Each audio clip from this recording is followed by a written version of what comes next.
प्रधान के तमाम युवाओं को, महिलाओं को, बुजुर्गों को मेरा यही संदेश होगा, एक बार फिर से हमें अपने हक अधिकारों के प्रति सचेत होकर, एकजुट होकर तमाम लड़ाइयों को लड़ने की, संघर्ष करने की आवश्यकता है।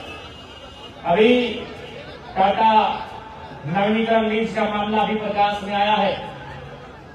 चूंकि वर्तमान में हम झारखंड के सर्वोच्च सदन विधानसभा का मेंबर हैं, एक एमएलए चुनकर आए हैं, तो निसंदेह जो टाटा नवीनीकरण लीज का मामला है, इसे सदन के पटल पर रखा जाएगा और वहां जो जांच कमेटी बनी है उन्हें ये हिदायत अध्यक्ष के महोदय के द्वारा दिया जाए, मुख्यमंत्री के महोदय द्वारा दिया जाए कि आखिर जिन लोगों ने जमीन देने का काम किया था, जब भी किसी उद्योग की स्थापना होती है तो 5 चीजें इंपॉर्टेंट होती है, जिनमें 2 चीज बहुत महत्वपूर्ण होती है, एक जमीन और दूसरा पूंजी।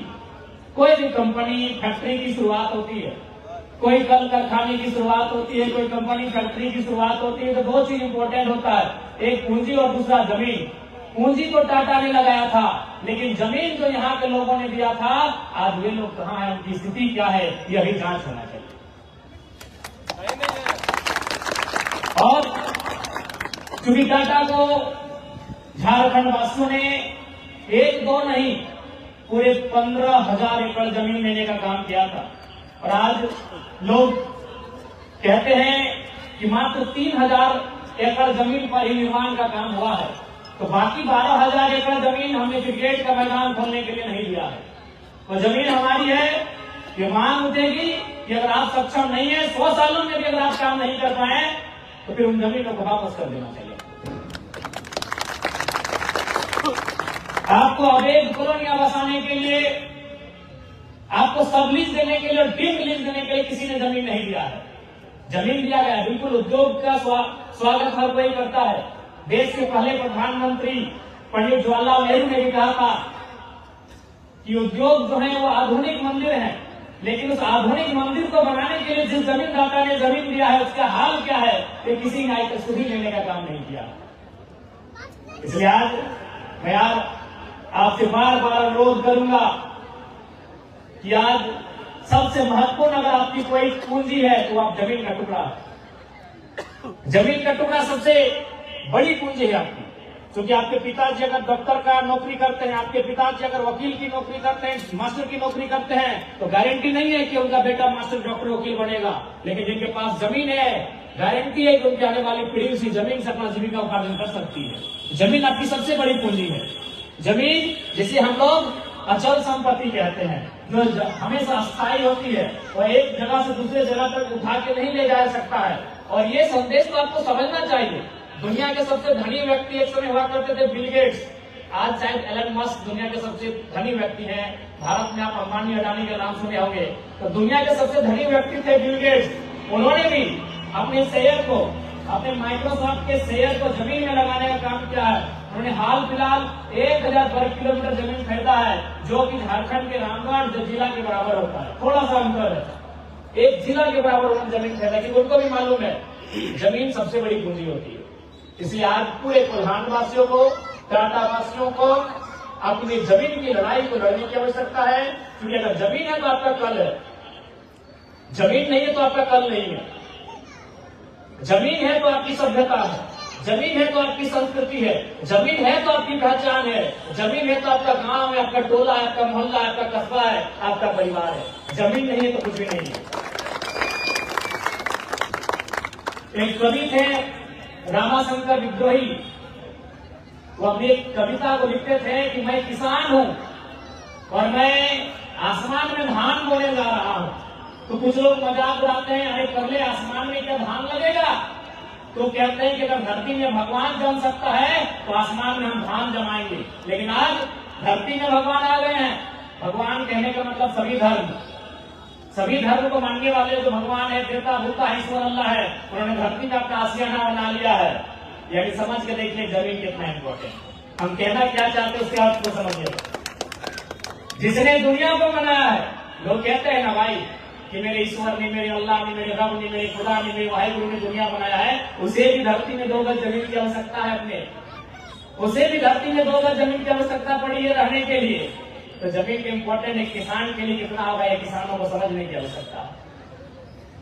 पुनः मैं यही कहूंगा, जब ये सत्र स्टार्ट होगा, बजट सत्र, उसमें टाटा लीज नवीकरण का मामला, जमीन अधिग्रहण का मामला, 100 वर्षों में जो उन्होंने जमीन अधिग्रहण किया था और 100 वर्षों के बाद भी जो उन्होंने कार्य किया है, जरूर इस मामले पर रखा जाएगा। क्योंकि मेरा मानना है कि आज झारखंड के लोग नहीं बोलेंगे, आज झारखंड के लोग अपनी आवाज को नहीं उठाएंगे तो आने वाली पीढ़ियां गूंगी हो जाएंगी। आज उदाहरण है, और ये हम नहीं, इस राज्य के जो पहले राज्यपाल हुआ करते थे उनका नाम था प्रभात कुमार, आप जानते होंगे। झारखंड राज्य के पहले गवर्नर, जब वह टाटा जमशेदपुर एक कार्यक्रम में आए थे, उन्होंने एक ही सवाल किया था, टाटा प्रबंधन से एक ही सवाल किया था कि हमको बताइए 100 साल आपका होने वाला है टाटा का, कितने झारखंडी लोग वीसी बने। वीसी का मतलब वाइस चेयरमैन। उनका उत्तर था 0। तो गवर्नर ने कहा था कि हम समझ चुके हैं आप कौन सा विकास किए झारखंडियों के लिए। ये हमारा नहीं, इस राज्य के सर्वोच्च रहनुमा पहले राज्यपाल प्रभात कुमार का स्टेटमेंट था, जो उन्होंने टाटा प्रबंधन से पूछा था कि अब हमको बताइए 100 साल हो चुका है टाटा का, कितने झारखंड के लोग आपने वीसी तक पहुंचाया। उनका उत्तर था 0। एक भी लोग वीसी नहीं बन पाए। आज कहीं टाटा है, कहीं टेल्को है, कहीं टायो है, कहीं किसको है, कितने जनरल मैनेजर झारखंडी पहुंच पाए, ये सवाल बनता है।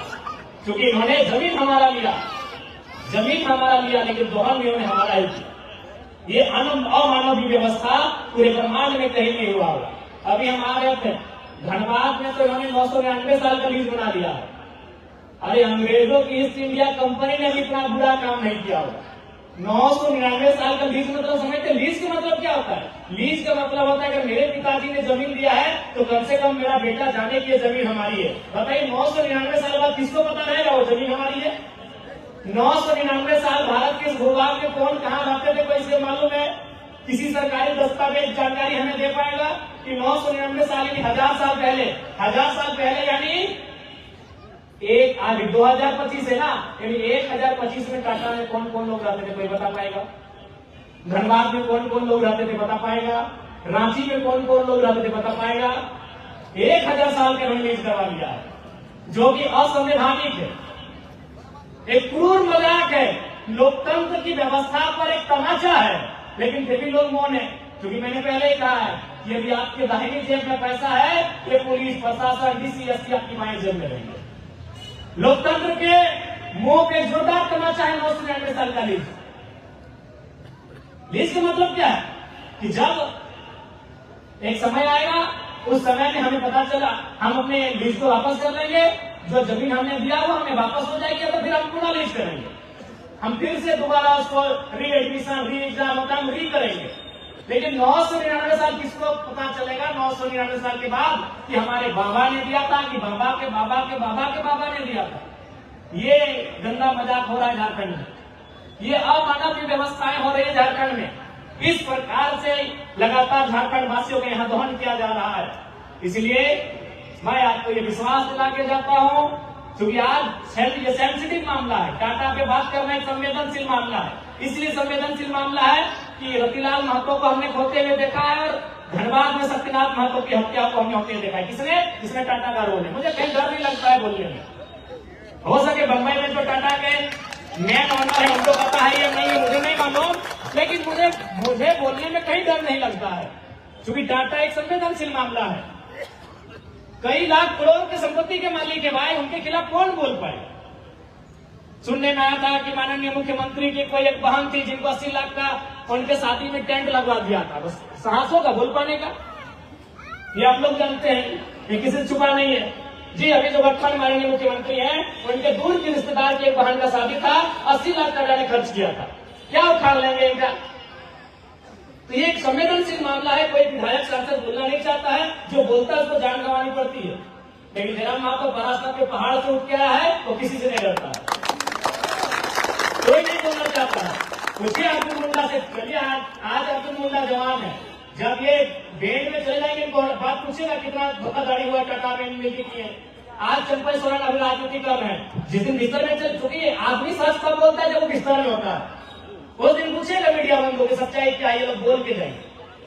अर्जुन मुंडा से पूछेगा, चंपई सोरेन से पूछेगा, जितने भी कोल्हान के बड़े लीडर हैं उनसे पूछेगा, ये हकीकत बताएंगे। लेकिन आज नहीं बताएंगे, इनको डर है, जान का डर है, सत्ता का डर है, पावर का डर है। जिस दिन ये दुनिया को छोड़ने के कारण पूरी दुनिया की रीत एक दिन जाना होगा, जिस दिन ये सैया में लेटेंगे, हम अंतिम दिन गिनेंगे, उस समय पूछेगा कि अब तो सच्चाई बताइए। अर्जुन मुंडा चंपई सोरेन बता देंगे मामला क्या।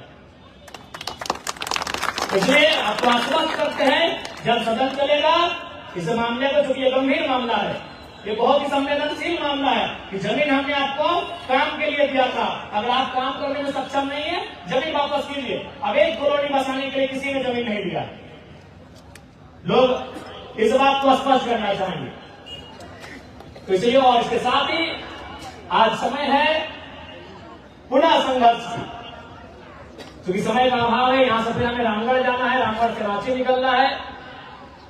पुनः अपने कोल्हान जितने भी हमारे फाइटर्स हैं, अनिता दीदी, उनके संघर्ष ने उनकी माताश्री भी है। आपने नील बांध को एक इस राज्य के सूबे के पूर्व मंत्री से, चूंकि उस समय मंत्री थे, और उनसे टकराकर वापस किया है। ये बहुत बड़ी साहस और बहुत बड़ी जीत है। बस इसी प्रकार एकजुटता का, धीरज का परिचय दीजिएगा। आगामी दिनों बहुत सारे ऐसे संघर्ष देखने को मिलेंगे और संघर्ष करना होगा। उन संघर्षों में भाग लेना हमारी मजबूरी होगी, खुशी नहीं होगी। खुशी से कोई आंदोलन नहीं करता, वो मजबूरी होगी। मजबूरी होगा सर्वाइवल का, हम सर्वाइव कैसे करेंगे, मजबूरी होगी। लड़ना हमारी मजबूरी होगी, सामना करना हमारी मजबूरी होगी, क्योंकि हम भाग नहीं सकते। कहां भागेंगे? हम टाटा तो दुनिया में फला फूला है, 20 लाख करोड़ की संपत्ति का मालिक है। वो कनाडा जा शिफ्ट हो सकता है, वो रसिया शिफ्ट हो सकता है, वो लंदन शिफ्ट हो सकता है। ये जमशेदपुर के लोग कहां शिफ्ट होंगे? कहीं शिफ्ट नहीं हो सकते। आपको भाग नहीं सकते हैं, आपको सामना करना होगा, आपको संघर्ष करना होगा, आपको लड़ना होगा। इसके लिए आप तैयार रहेंगे। पुनः आप सभी को जोहार, धन्यवाद।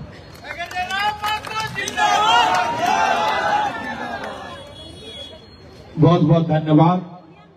हमारे मुख्य अतिथि के बाद आप